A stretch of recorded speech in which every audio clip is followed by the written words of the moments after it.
Good afternoon, everybody, and to all of our viewers. My name is Charlene Leiss, and I'm the president of Flight Center Travel Group in the Americas, which is the parent company for Corporate Traveler. And we're so thrilled at Corporate Traveler because we've just announced a new partnership with the New York Mets, where we're looking after their business travel and all their day-to-day travel needs, which is just really exciting for us to be working with this iconic brand and this wonderful organization. And I'm thrilled today to be able to introduce you to Liz Benn, who I'm sure you've probably heard of in the industry. She is now the highest achieving female executive in Major League Baseball, and she's the director of operations for the New York Mets. So hi, Liz, welcome. Hi, thank you so much for having me. Happy to be here and chatting with you. It's a real pleasure. So I think you know that we've been talking quite a bit about game plans. That's one of the themes we have at Corporate Traveler, is all of our customers are getting back on the road, back into travel, and it's all really happened so quickly.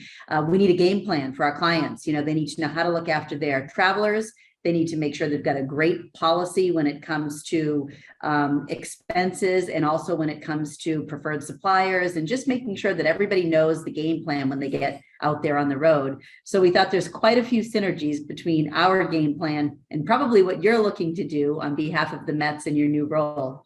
So that's what we wanted to talk about today. How does that sound? Absolutely. That sounds good. I feel like that's what I think about and talk about all day, every day in my role. So that sounds great. Okay, beautiful. Well, first of all, I'm a huge baseball enthusiast, and I just think that this is like, what an amazing opportunity and a wonderful role model you are, not just to women, but to people everywhere, to be able to take on such a critical leadership role at your age and at your time in your career. So I'd love to hear more about your background and what has been your game plan that's gotten you to where you are today. Yeah, absolutely. So I think, oddly, I never thought that I'd be working in baseball. I always loved baseball. I always played it, coached it, watched it religiously. It was just always such a huge part of my life. But I think I'm from Canada originally, and just working in sports is not as much part of kind of your conversation in school when you're talking about jobs and stuff like that, as it is in the US. And so I think it wasn't something that I saw for myself because I didn't know that it was an option. But I moved to the US. I did a master's in philosophy, which is not the traditional path into baseball, but it worked for me. But I just continued coaching baseball and playing baseball just because I absolutely loved it. So I just kind of kept pursuing that. And then when I was finishing my master's, I got an internship at MLB at the commissioner's office doing youth baseball, which was kind of my background at that point. I coached a lot of it. I worked in different programs in Toronto and in New York. So I just started to do that. And while I was there, I really just kind of took the opportunity to learn from anybody who was around me. I remember there was one day where there was just an intern lunch and learn, and it was okay if we get free food that day. That's great because we're interns, we don't make much. But it was with a few people who worked in labor relations and baseball operations. And coming from the philosophy background, I think the way that you think in philosophy and in law is very similar. And hearing that they're kind of doing like baseball law, I was like, this is really cool. And I never knew it existed. So I was like, okay, I'm interested in this now. But luckily, the people who were there were also interested in kind of starting women's baseball programs, and that I am the women's baseball person who was there. And so just kind of that synergy came together. And I ended up getting to kind of switch into that department. And then again, it was just kind of saying yes to every opportunity that I had, and kind of like going forward, exploring my interests, being honest with people about what I was interested in, what I wanted to pursue. And then it just kind of kept opening different doors for me. And I'd say last year was the biggest turnaround for me, where I was working with all 30 teams every day on their roster administration and transactions, and understanding the rules of kind of how to operate a team day to day. So I met people at all 30 teams. And so that kind of allowed me to like meet people. My plan was not to kind of network through that, but it just naturally happened based on the work. And so this year when the Mets were hiring a director of Major League Operations, they called me and asked if I was interested in interviewing. So yeah, I think just my whole journey was just kind of, okay, let's just keep pursuing the things that I actually just genuinely love doing. And that allowed me to kind of open the doors that led me here.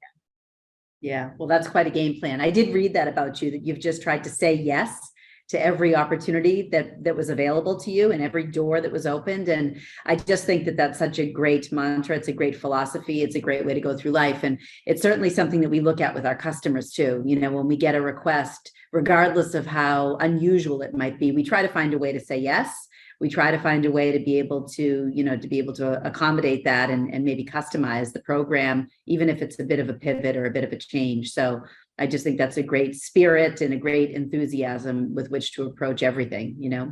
And I think that also, I mean, you have your game plans as we're talking about, but nothing you do in your job, in life, anything just kind of directly follows your plan. You're going to have to adapt and adjust. And so I think just kind of having a mindset where you're kind of excited about those challenges and excited about the ability to kind of find a new solution.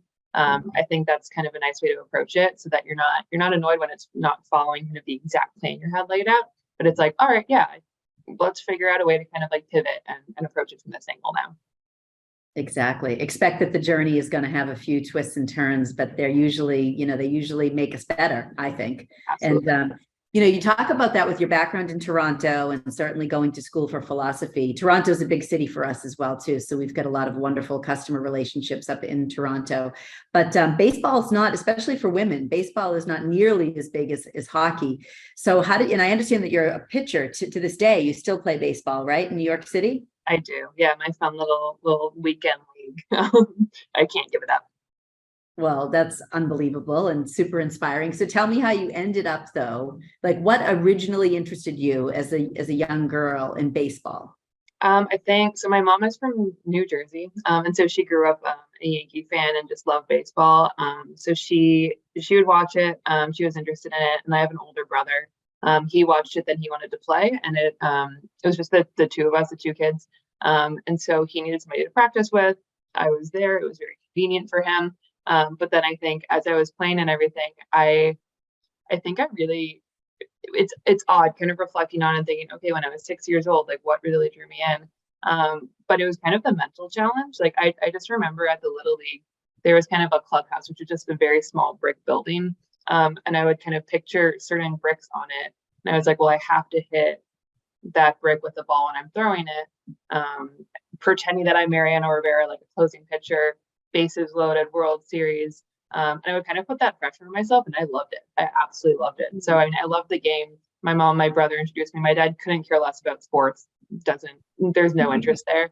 But I think just the two of them, they really brought me into it, and they just allowed me to play. I was the only girl in the league. Girls generally play softball. There wasn't softball in downtown Toronto, but also I wanted to be a pitcher, and so that doesn't translate to softball. So my parents, I think, just thought, all right, like as long as you're having fun, go do it. And they didn't really see a big issue with me being the only girl there. Other people did at times.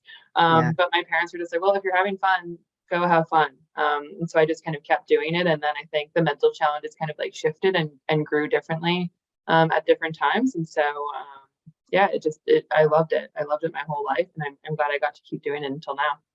So we were just talking about the differences between baseball and softball and how they're two different games. I understand you played both, but I'm sure you approach each one a bit differently. Is that right? Yeah, definitely. So I played softball in college, and I had never seen a fast pitch softball game until I was playing in one. So it was a bit of a shock for me. It's very fast paced. You play the positions a bit differently, but kind of the core skills do translate. So I was a first baseman and second baseman in college softball. And I absolutely loved it. It was such a fun experience. It felt like a different sport from baseball. I think just because I'm such like a pitcher in baseball, I don't play other positions very often. So it's just kind of a different mindset and different approach. But I really loved it. Yeah. It was a lot of fun, very fast paced. Everything had to be quicker. I mean, I even needed to change my arm slot when I threw from second base to first base, because I naturally have kind of a long arm motion because I'm a baseball pitcher. So I had to kind of just completely change the mechanics on that. So it was a nice challenge to go through. Yeah. So I understand in your role as director of operations, you actually help manage the roster and you help manage payroll and everything for the players on the team. Tell me how important it is to get the right, players in position, the right managers on board. That's going to be a huge part of the game plan. How do you make some of those decisions? Right. So I think that's the core of it. And that's what makes kind of the front office job so challenging and really fun too. I mean, you're putting together a baseball team. Yeah. but you're doing it at the highest level. I mean, it's a dream to get to do this if you're a baseball fan. But I think so. Like for example, right now we're going through a challenge because we have essentially 9 spots to fill. Mostly our starting and relief pitchers. So like we don't have any pitchers right now. So when we have that challenge and we have to kind of fill that, it takes a lot of planning and figuring out what are we aiming for. Yes, we have to do it for this next year, but also how will it impact the future 2, 3, 4, 5 years too. And so it's kind of this challenge where we need to figure out, okay, what are our main goals here? What are we trying to do? What are all of our options too? And so I think that's a big thing just during my job throughout the year is presenting all of the options to our general manager or manager, whoever, even if I don't think that we're going to go in a certain direction. I think just so that we know everything that could possibly happen, and maybe that sparks a new idea too.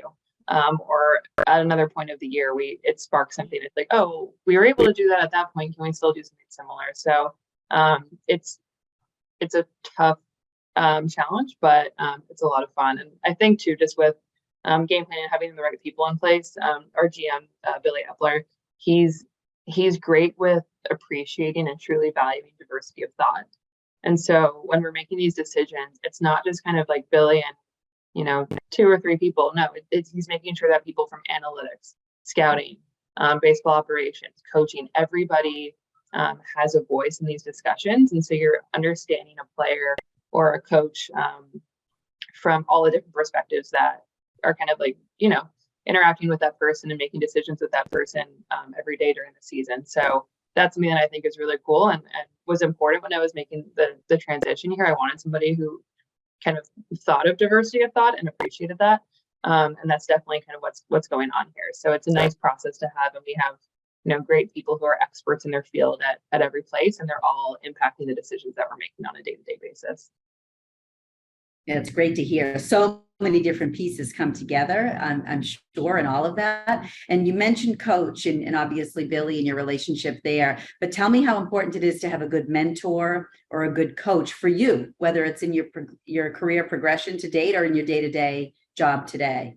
Yeah, so I mean, it's huge. I don't think I would have come here if I didn't think I would have that in Billy and Ian Levin, one of our AGMs. I'm so lucky this year too that Buck Showalter is our manager. Yesterday he was named manager of the year. Nobody's surprised because he obviously deserved it.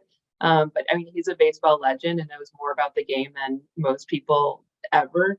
So having that combination of these people around me and knowing that they truly value kind of growth of the people who they work with, that's incredible because it helps me feel confident that one, I can make mistakes and ask questions, and that's fine. And I think that you don't always get that environment in the workplace, but also they want to see you learn. As they see you develop, they're going to kind of understand your strengths as well and kind of use those to make the team decisions. But it's really nice to have that group. I mean, I was telling somebody yesterday that at spring training, I think a big hurdle for me was, okay, how does the integration between front office and on-field work? Are we kind of a collective? Is there a separation there? Because every team treats it differently. But also, it was my first spring training. I didn't really know what to do.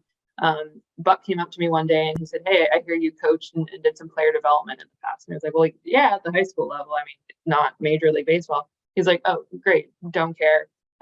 You're coming to all my coaches' meetings now." And I was like, "What?" He was like, "Yeah, all the coaches meetings we're doing for the rest of spring training, you should be in that room." And so he allowed me to kind of be there, see how it works, learn, and then eventually kind of contribute to those meetings. And that's, I think, just generally kind of the feel around the workplace, whether it's the clubhouse or the front office. People want you to learn and develop, and so they'll open the door for you, which is fantastic. Great place to be. It sounds really amazing, just from a career development and interpersonal skills and everything. That's so good. I think too, when you talk about the game plan and how you're managing some of the administrative roles, again, whether it be payroll or everything else, how do you manage that from a short term, you want to get the win that day versus some of your long-term objectives when it comes to managing the business side, the expense side? How does that work into the game plan? So I think that during the season, I kind of wake up, go to my computer, and then there are 3 different things that I'm thinking of. So one is, what do we need to do that day? Maybe it's a doubleheader. On a doubleheader, we get an extra player. How do we need to get that person there? Usually we think about the day before, but how do we get that player there? How are we going to use them that day? What's the corresponding move if we want to keep them and, send somebody else back to the minors? So what do we need to do that day? Then just the way that the baseball rules are kind of written, generally any roster move you make has an impact for the next 10 to 15 days. And so that's kind of my other frame. And so after thinking about what do I need to do that day, what do we need to do in the next 10 to 15 days? So I'm looking at potentially 3 to 5 series ahead. How will a roster move right now impact what we can do when we play the Yankees in 2 weeks? Because it does have an impact. So how do we kind of maneuver that? So that's another thing that we're thinking of. And then longer term, that could be kind of months long or the full year or multi-year. So when we're doing payroll projections, we have to think of multi-year because these guys are on multi-year contracts. And so if we sign a guy to, 5 years instead of 3, that's going to impact kind of how we can structure the team for years to come. And so I think I just take kind of those 3 different areas and I have a plan in all 3. And I think, okay, how does today's work impact those 3 kind of tiers of planning? So that's how I try to break it down. That's how it makes most sense in my mind. But I think too, you have to adapt along the way, depending on your wins and everything. Maybe at the trade deadline, you're a bit more active than you would be if you weren't in a kind of a contending team. So you have to adapt throughout the year. But those are kind of the 3 tiers that I look at when I'm planning things. Yeah, lots to consider, that's for sure. And so speaking of your contending team, congratulations on making the playoffs this year. It was a big year. Sorry it didn't end better, but how do you manage in the pressure of the moment with such a big year, so much in the bounds? How do you manage the pressure of all of that in your day-to-day game plan, especially being in a new role? Yeah, so I think it was what was interesting. I think I haven't experienced a losing team. And so that's kind of nice. So like, this is currently like my standard, my norm. I know that that's not how it is in baseball, but right now I plan to be in the postseason every year. But I think the day-to-day during the postseason leading up to it, you do feel a lot more pressure. I'd be lying if I said that I didn't. You have to kind of, you get to create a roster for each postseason series. And so, we have the nice problem of like, we have too many good players. Some of them can't be on the roster. So how are we going to maneuver that? How are we going to decide that based on the roster for this series? If we get to the next series, how does it impact that? But I think too, with the pressure is we've had a process every single day this entire year, and just sticking to that process and kind of that day-to-day schedule, that was kind of the biggest thing to keep everybody on track, I think. The coaches were on board with that, the players were on board, just following what we've done all year to lead us to this point in that process. That was kind of the biggest thing. And I think also just kind of finding like moments of calm. So I think the field was crazy because there was so much media and everything inside. The guys might have felt some more pressure, and I didn't want to like linger around them and putting more pressure on them. So I actually ended up doing work for those 3 days, just in the dugout. Media wasn't allowed in the dugout. And so for me, that was just like the calmest, most comfortable place for me to be, was just on my laptop in the dugout. Everything was going out on the field. I could block it out. And actually a few players kind of came and just sat with me there, like, hey, and I think it was just a nice place to just be kind of calm and collect ourselves with knowing that all the pressure was there and lingering. Makes complete sense. So you mentioned the players. How have the players embraced you in this new role? It's been fantastic. I think I can't imagine a better group of guys. I think at the start of the year, for example, I didn't know how much I should be in the clubhouse. At spring training, our office is right next to where the players are, and it's next to the training room. So you're around them all the time. When we moved back to the stadium when the regular season started, I just wasn't sure what I was supposed to do. And so one day I kind of wasn't going down there for a while. And one day I went down and all the guys were like, where have you been? Like, why aren't you around? Like, where have you been? They've been looking for you. So I was like, oh, okay. Like, they want me around. But throughout the season too, it just, the relationships kept growing. You're around them every single day. If you go on road trips, you get closer to them and everything. But what's really cool is just I think they know how hard it is to kind of to get a job in baseball, keep jobs in baseball, things like that. And so they trust you a lot. They don't care that I'm female. I don't feel like it doesn't even cross their mind anymore. And so if somebody has an idea, they'll come up to me like, hey, what do you think about this pitching approach? One of our players asked me, he's like, hey, if you're not busy, can you come to the batting cage with me and just help me with pitch shape recognition? And I'm not a coach, but they're like, hey, you're here, you can help me. And so it's a great professional relationship, but also personally, you're around these people every single day of the year. And so they become your friends. And so it's been awesome this year. One of the coolest things too is just at the end of the year with the players, he gave me a ball signed by the whole team. And I just thought that was like the sweetest thing for him to kind of like do on his own and just kind of decide to do as kind of a thank you for this year. And yeah, it was a wonderful group of guys. Great memories from a first year in such Absolutely. a pivotal, enormous role. Like really a fantastic experience. All right, so I have to ask, because you said you are a pitcher and you still do play for the team in New York. What's the name of the team again here? It's the Yonkers Rail Splitters in the New York City Metro Baseball League. That's amazing. So how fast is your fastball? It's not fast because I've had 2 shoulder surgeries, so I can maybe touch like 70 miles an hour now, but it's fine. It works well enough for this league.